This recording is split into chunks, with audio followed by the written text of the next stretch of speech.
এক রহস্যময় আইল্যান্ডের গভীর জঙ্গলে আটকে পড়া একটি মেয়ে যেখান থেকে পালানোর চেষ্টা করছিল। ঠিক সেই মুহূর্তে সে একটি বিশাল টিকটিকির মতো প্রাণী দেখতে পায় যা অন্য একটি প্রাণীকে মেরে খাচ্ছিল। মেয়েটি খুব সাবধানে নিজের পা গুটিয়ে পেছনে লুকানোর চেষ্টা করে, কিন্তু পেছনের দিকে ঘুরে সে যখনই সেখান থেকে পালাতে যাবে ঠিক তখনই তার সামনে হুবহু একই রকম আরেকটি প্রাণী চলে আসে। প্রাণীটি সজোরে ঝাঁপিয়ে পড়ে তাকে খাওয়ার চেষ্টা করতে থাকে। মেয়েটি দৌড়ে গিয়ে একটি শুকনো গাছের গুড়ির ভেতর ঢুকে পড়ে, কিন্তু প্রাণীটি তখনও তাকে খাওয়ার জন্য বারবার নিজের বিশাল চোয়াল ফাঁকা করে তার দিকে এগিয়ে আসছিল। প্রাণীটি মেয়েটিকে গিলে ফেলার আগেই হঠাৎ আরেকটি বিশাল প্রাণী এসে তাকেই জাপটে ধরে তুলে নেয়। মেয়েটি যখন উঠে দাঁড়ায় তখন সে দেখতে পায় সেটি আসলে একটি ডাইনোসর, যার মুখের ভেতর সেই টিকটিকির মতো প্রাণীটি আটকে আছে। মেয়েটিকে দেখা মাত্রই ডাইনোসরটি তার পেছনে ধাওয়া করে বারবার সে মেয়েটিকে খাওয়ার চেষ্টা করতে থাকে, কিন্তু প্রতিবারই মেয়েটি কোনো মতে নিজেকে বাঁচিয়ে নেয়। হঠাৎ আরেকটি ডাইনোসর তাকে খাওয়ার জন্য মুখ হাঁ করে।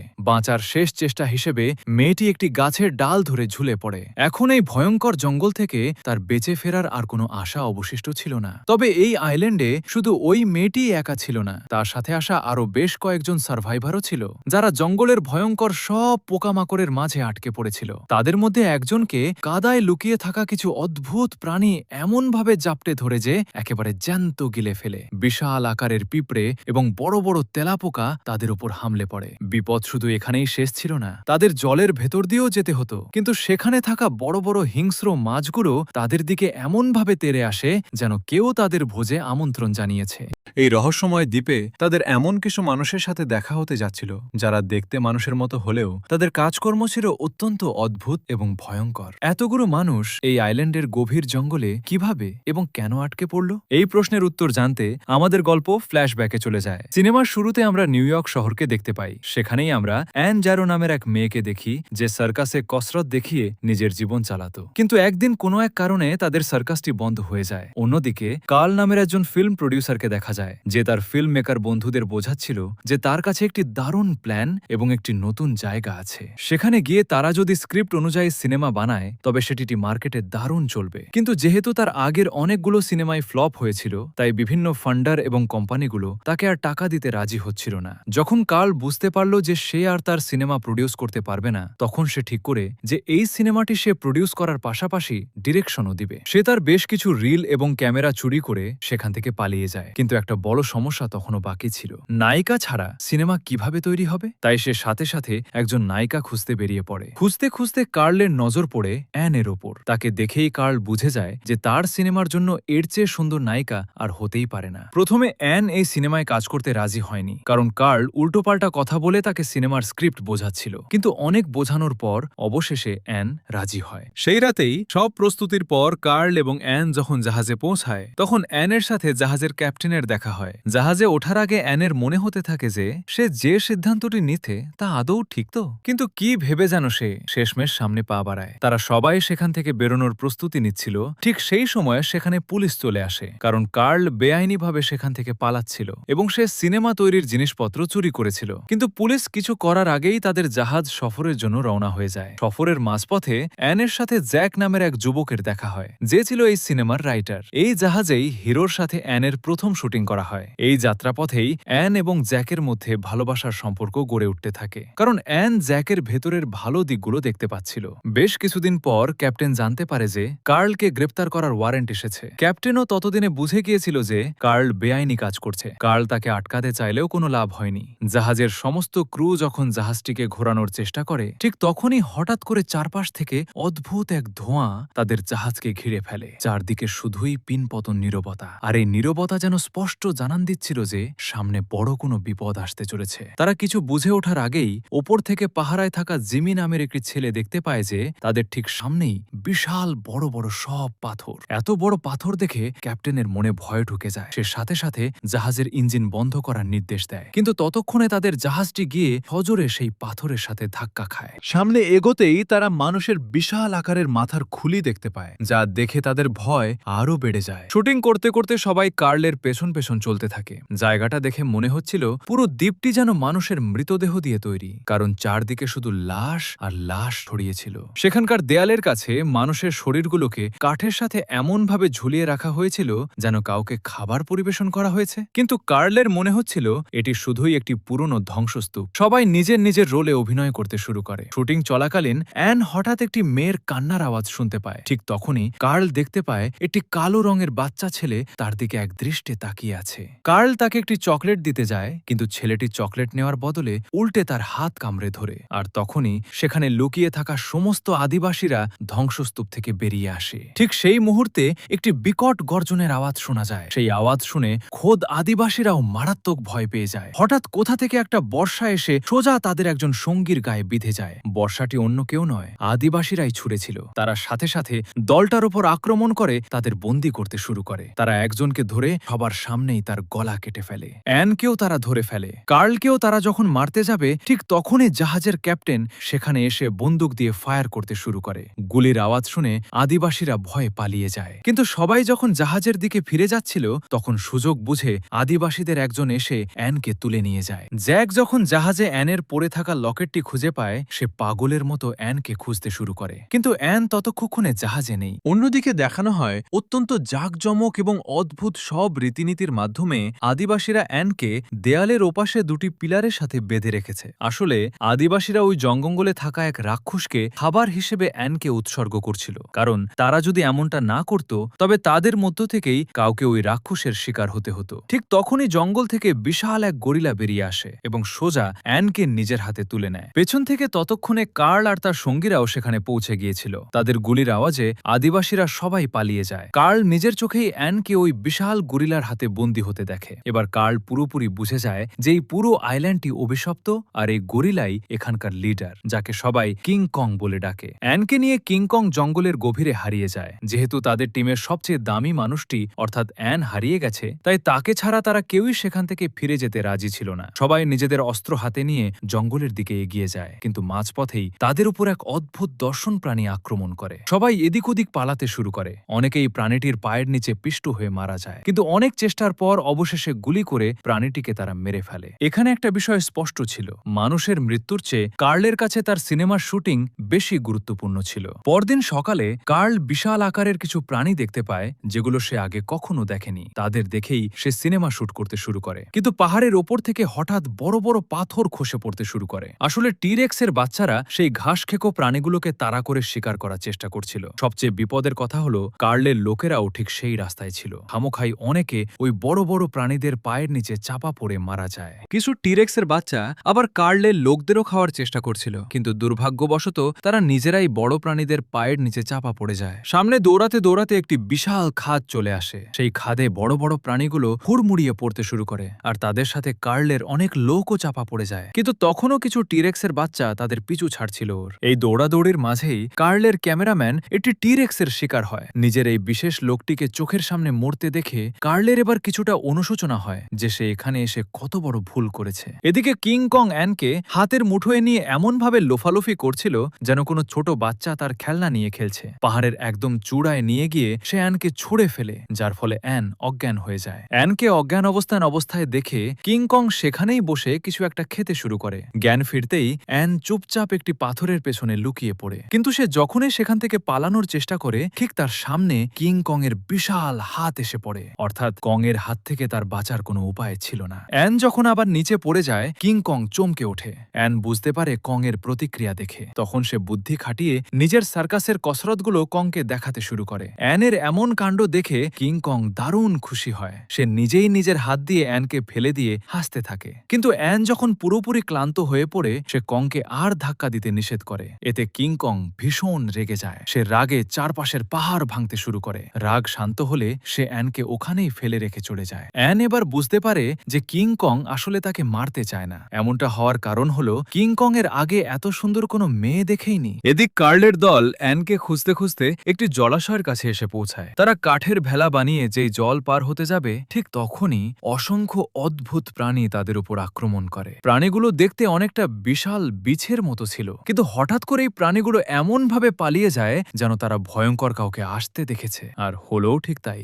বিশাল বড় একটি অদ্ভুত মাছের মতো প্রাণী তাদের উপর ঝাঁপিয়ে পড়ে। সে দলের কয়েকজনকে জলের নিচে টেনে নিয়ে গিয়ে গিলে ফেলে। জলের নিচে থাকা জ্যাকের ওপরও মাছটি আক্রমণ করে, কিন্তু তার সামনে আরেকজন চলে আসায় জ্যাকের প্রাণ বেঁচে যায়। সবাই কোনো মতে জল থেকে উঠে তীরে পৌঁছায়। তীরে পৌঁছানোর পরও কার্ল তার সিনেমার শুটিং চালিয়ে যাচ্ছিল। আর ঠিক তখনই তার চোখের সামনে একটি লোককে ওই বড় মাছটি গিলে ফেলে। এই পুরো দৃশ্যটি তার ক্যামেরায় রেকর্ড হয়ে যায়। তবে মানতেই হবে, কার্লের যে সাহস ছিল তা ওই বিপদের মুহূর্তে বিড়িজি ফোকা মানুষটি ছাড়া আর কারো ছিল না। যাই হোক, সবাই অ্যানকে খুঁজতে খুঁজতে একটি গুহার কাছে পৌঁছায়। জাহাজের পাইলট যখন গুহাটি চেক করতে যায়, ঠিক তখনই কিং কং সেখান থেকে বেরিয়ে আসে। সে পাইলটকে হাতে তুলে নিয়ে সজোরে পাথরের ওপর আছড়ে মারে, ফলে সে সেখানেই মারা যায়। কং রাগে বিশাল একটি গাছের গুড়ি এমনভাবে ধরে ঝাঁকাতে থাকে যে সবাই নিচে খাদে পড়ে যায়। জ্ঞান ফেরার পর কার্ল দেখতে পায় যে তার সিনেমার সব রিল ভেঙে নষ্ট হয়ে গেছে, অর্থাৎ তার এখানে আসাটাই পুরোপুরি বৃথা হয়ে গেল। ঠিক সেই সময় সে দেখতে পায় চারপাশ থেকে বিশাল আকারের পিঁপড়ে আর তেলাপোকা বেরিয়ে এসে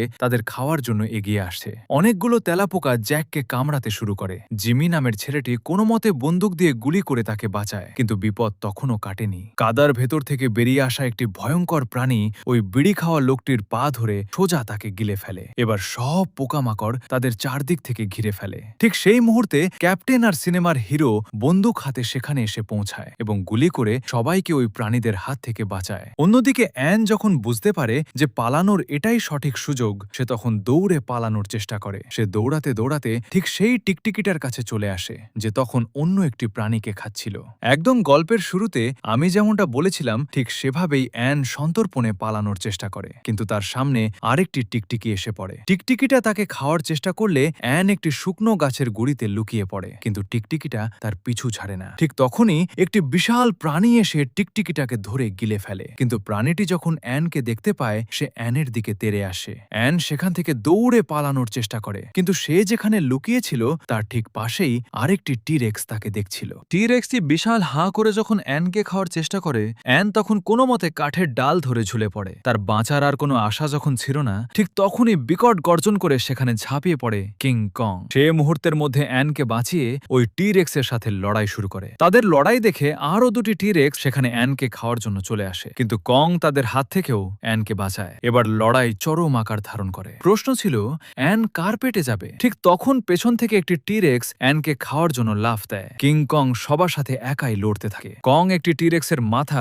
বড় পাথর দিয়ে থেতলে মেরে ফেলে। লড়াই করতে করতে তারা সবাই পাহাড় থেকে নিচে খাদে পড়ে যেতে থাকে। একটি টিরেক্স কং এর পা ধরে তাকে নিচে টেনে নেয়। অ্যান মোটা লতায় আটকে ছিল। একটি টিরেক্স অ্যানকে খাওয়ার চেষ্টা করতেই কং তাকে ধরে ওখানেই মেরে ফেলে। একদম শেষ পর্যায়ে বাঁচার আর মরা টান টান উত্তেজনা। অ্যান যখন কং এর পিঠে লাফ দেয়, কং সামনের দিকে এগিয়ে গিয়ে টিরেক্সের চোয়াল ধরে ফেলে। প্রচন্ড শক্তির সাথে কং টিরেক্সটির দুই চোয়াল টেনে ধরে আক্ষরিক অর্থেই তা ছিঁড়ে ফেলে এবং উপরের চোয়ালটি তার গলার ভেতর ঢুকিয়ে দেয়। টিরেক্সটি সেখানেই মারা যায়। অ্যান পালানোর চেষ্টা করায় কিং কং তার উপর কিছুটা রেগেছিল, অর্থাৎ কং আর অ্যানের মধ্যে একটি সুন্দর বন্ডিং তৈরি হতে শুরু করেছিল। রাতে জ্যাক নিজের জীবনের মায়া ত্যাগ করে অ্যানের কাছে পৌঁছে যায়। সে দেখে অ্যান কিং কং এর হাতের মুঠোয় ঘুমাচ্ছে। খুব সাবধানে কোনো শব্দ না করে জ্যাক অ্যানকে জাগিয়ে সেখান থেকে নিয়ে যাওয়ার চেষ্টা করে, কিন্তু হঠাৎ কং এর ঘুম ভেঙে যায় এবং সে তাদের দেখে ফেলে। কং রাগে জ্যাককে নিজের হাতে পিষে ফেলার চেষ্টা করে, কারণ তার মনে হচ্ছিল জ্যাক অ্যানকে তার কাছ থেকে কেড়ে নিতে এসেছে। কিন্তু ঠিক তখনই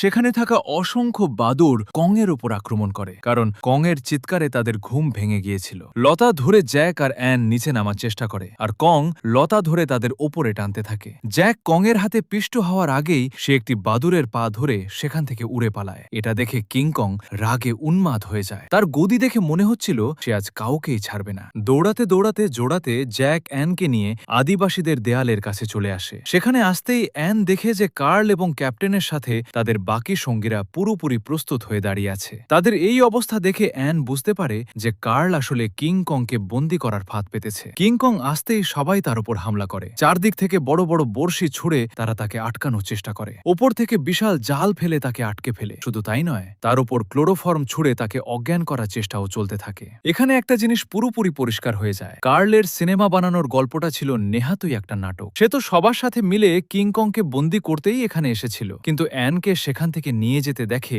কিং কং রাগে হিতাহিত জ্ঞান শূন্য হয়ে যায়। সে সবাইকে তুলে আছাড় মারতে থাকে। সবাই ভয়ে পালাতে থাকে। তাড়া করতে করতে কং সমুদ্রের তীরে চলে আসে। একজনকে তো সে ওখানেই ধরে খেয়ে ফেলে। সামনে এগিয়ে সে তাদের নৌকাগুলো তুলে ছুঁড়ে ফেলে। সেই সুযোগে ক্যাপ্টেন একটি বিশাল হারপুন ছুঁড়ে কংকে বিঁধে ফেলে। এতে কং খুব বাজেভাবে আহত হয়। ওপর থেকে কার্ল সোজা কং এর নাকে ক্লোরোফর্ম ছুঁড়ে মারে, যার ফলে কং আস্তে আস্তে অজ্ঞান হতে শুরু করে। অজ্ঞান হওয়ার মুহূর্তেও কিং কং অ্যানকে বাঁচাতে চায় চাইছিল। সে তার হাত বাড়িয়ে অ্যানকে তার কাছে ডাকছিল, কিন্তু শেষ পর্যন্ত সে পুরোপুরি অজ্ঞান হয়ে লুটিয়ে পড়ে। এখান থেকে এই দৃশ্য সরাসরি চলে যায় নিউ ইয়র্কে। সেখানে কার্ল কিং কং নামে একটি বিশাল শো এর আয়োজন করেছে। কার্ল স্টেজে দাঁড়িয়ে সবাইকে বলে যে এই কংকে ধরতে গিয়ে তার 17 জন সঙ্গীকে নির্মমভাবে প্রাণ হারাতে হয়েছে, কিন্তু এখন আর ভয়ের কিছু নেই, কারণ সে আজ সবাইকে দুনিয়ার অষ্টম আশ্চর্যের সাথে পরিচয় করিয়ে দেবে। কার্ল যখন পর্দা সরায় সবার চোখ ছানাবড়া হয়ে যায়। কিং কংকে সেখানে শেকল বাঁধা অবস্থায়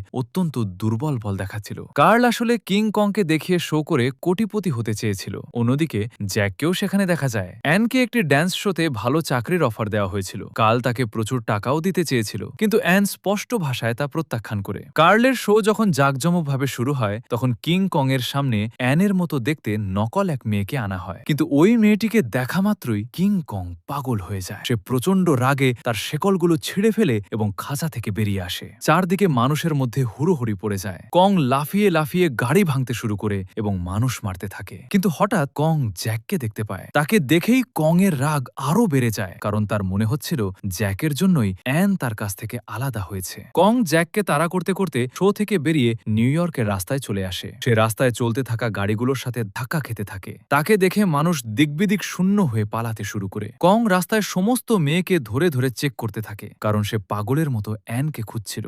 জ্যাক যখন একটি গাড়িতে করে কং এর সামনে আসে, কং সাথে সাথে তাকে ধাওয়া করে। আমেরিকার বিশাল সেনাবাহিনী বন্দুক আর কামান নিয়ে কংকে ঘেরাও করার জন্য পৌঁছে যায়। কং বারবার জ্যাকের গাড়িটি ভাঙার চেষ্টা করছিল। জ্যাক আসলে কংকে শহর থেকে দূরে সরিয়ে নিয়ে যাওয়ার চেষ্টা করছিল, কারণ সে জানত কং যদি শহরে থাকে তবে সে ধ্বংসলীলা চালাবে আর অসংখ্য সাধারণ মানুষের প্রাণ যাবে। হঠাৎ কিং কং জ্যাকের গাড়ির সামনে এসে সজোরে ধাক্কা মারে। গাড়িটি উল্টে যায় এবং জ্যাক আহত হয়। ঠিক সেই মুহূর্তে অ্যান এসে দাঁড়ায় কং এর সামনে। অ্যানকে দেখা মাত্রই কিং কং এর সব রাগ যেন বরফের মতো গলে জল হয়ে যায়। এই দুনিয়ায় যদি কেউ তাকে শান্ত করতে পারত তবে সে হলো অ্যান। অ্যানও এবার বুঝতে পেরেছিল যে কং আসলে তাকে গভীরভাবে ভালোবেসে ফেলেছে, কারণ কং তার জীবনে এত সুন্দর আর মায়াবী কাউকে প্রথমবার দেখেছিল। কং খুব শান্তভাবে অ্যানকে তুলে নেয় এবং শহরের ভিড় থেকে বেরিয়ে সেন্ট্রাল পার্কের বরফে জমে থাকা একটি পুকুরের কাছে আসে। সেখানে দুজনে মিলে খুব আনন্দে সময় কাটাচ্ছিল, কিন্তু তাদের এই সুন্দর মুহূর্তটি বেশিক্ষণ স্থায়ী হয় না। হঠাৎ করেই সেনাবাহিনী সেখানে এসে তাদের উপর গুলি চালাতে শুরু করে। কং সাথে সাথে অ্যানকে নিয়ে আবার শহরের মাঝখানে ফিরে আসে। সেনাবাহিনী কামান আর বন্দুক দিয়ে তাকে মারার জন্য মরিয়া হয়ে ওঠে। কোনো মতে নিজেদের বাঁচাতে বাঁচাতে কং অ্যানকে নিয়ে একটি বিশাল উঁচু বিল্ডিং এর এম্পায়ার স্টেট বিল্ডিং চূড়ায় উঠে পড়ে। সেখানে উঠে ভোরের উদীয়মান সূর্যের দিকে তাকিয়ে কং অ্যানকে ইশারায় বোঝাতে চায়, আমি তোমাকে ভালোবাসি। ঠিক সেই মুহূর্তে আমেরিকার 6টি ফাইটার প্লেন আকাশ থেকে তাদের ওপর আক্রমণ করতে চলে আসে। এবার কিং কং রাগে ফেটে পড়ে। সে অ্যানকে একটি নিরাপদ জায়গায় নামিয়ে রেখে ফাইটার প্লেনগুলোর দিকে ফিরে গর্জন করতে থাকে। সে যেন তাদের লড়াইয়ের জন্য আহ্বান জানাচ্ছিল। অ্যান তাকে বারবার এমনটা করতে নিষেধ করে, কারণ সে খুব ভালোভাবে জানত যে কং যদি এখন লড়তে যায় তবে তাকে নিশ্চিত মরতে হবে। ফাইটার প্লেনগুলো কং এর উপর অবিরাম ফায়ার করতে শুরু করে। অসংখ্য গুলি কং এর শরীর চিরে ভেতরে ঢুকে যায়। রাগে সে বিল্ডিং এর একদম মগডালে গিয়ে বসে। সে একটি ফাইটার প্লেনকে হাত দিয়ে থাপ্পড় মেরে ধ্বংস করে দেয়, কিন্তু বাকি 5টি প্লেন তাকে গুলি করে একেবারে ঝাঁঝরা করে দেয়। নিচে জ্যাকও লিফট দিয়ে অ্যানকে বাঁচানোর জন্য উপরে উঠছিল, কারণ জ্যাকও অ্যানকে ভালোবাসত। কং এত কিছুর পরও হার মানতে রাজি ছিল চিহ্নিত। সে একটি প্লেন ধরে সজোরে আরেকটি প্লেনের দিকে ছুড়ে মারে, ফলে দুটি প্লেনই একসাথে ধ্বংস হয়ে নিচে পড়ে যায়। এদিকে অ্যান যখন সিঁড়ি বেয়ে উপরে ওঠার চেষ্টা করছিল, গুলির আঘাতে সিঁড়িটি ভেঙে ঝুলে যায়। অ্যান নিচে পড়েই যাচ্ছিল, ঠিক সেই মুহূর্তে কং আবার তাকে বাঁচিয়ে নেয়। কং বারবার অ্যানের সাথে তার পরম মানবিকতা দেখাচ্ছিল, কিন্তু খোদ মানুষেরাই আজ তাদের মানবতা ভুলে গিয়েছিল। এই অমানবিকতা দামানবিকতা দেখে কিং কং এবার প্রতিজ্ঞা করে, হয় সে বাঁচবে, না হয় এরা মরবে। সে যখন বাকি প্লেনগুলোকে ধ্বংস করতে যাবে, ঠিক তখনই অসংখ্য গুলি এসে সোজা তার বুকে বিঁধে যায়। কং এবার ধীরে ধীরে দুর্বল হতে শুরু করে, তবুও সে হার মানেনি। ঠিক সেই সময় একটি প্লেনের পাইলট কং এর পায়ের কাছে অ্যানকে দেখতে পায়। সে সাথে সাথে বাকি প্লেনগুলোকে গুলি চালাতে নিষেধ করে। শরীরে এতগুলো গুলি লাগার পর কিং কং ততক্ষণে মৃত্যুর কোলে ঢলে পড়েছে। সে শেষবারের মতো অ্যানকে নিজের হাতে তুলে নেয় এবং এমনভাবে তার দিকে তাকিয়ে থাকে যেন সে তাকে শেষবারের মতো কিছু বলতে চাইছে। তাদের এই সুন্দর মুহূর্তটি পূর্ণ হওয়ার আগেই পেছন থেকে একটি ফাইটার প্লেন এসে আবার তাকে গুলি করে। এই আঘাতে কিং কং মৃত্যুর একদম দোরগোড়ায় পৌঁছে যায়। সে তখনও অ্যানের চোখের দিকে তাকিয়েছিল।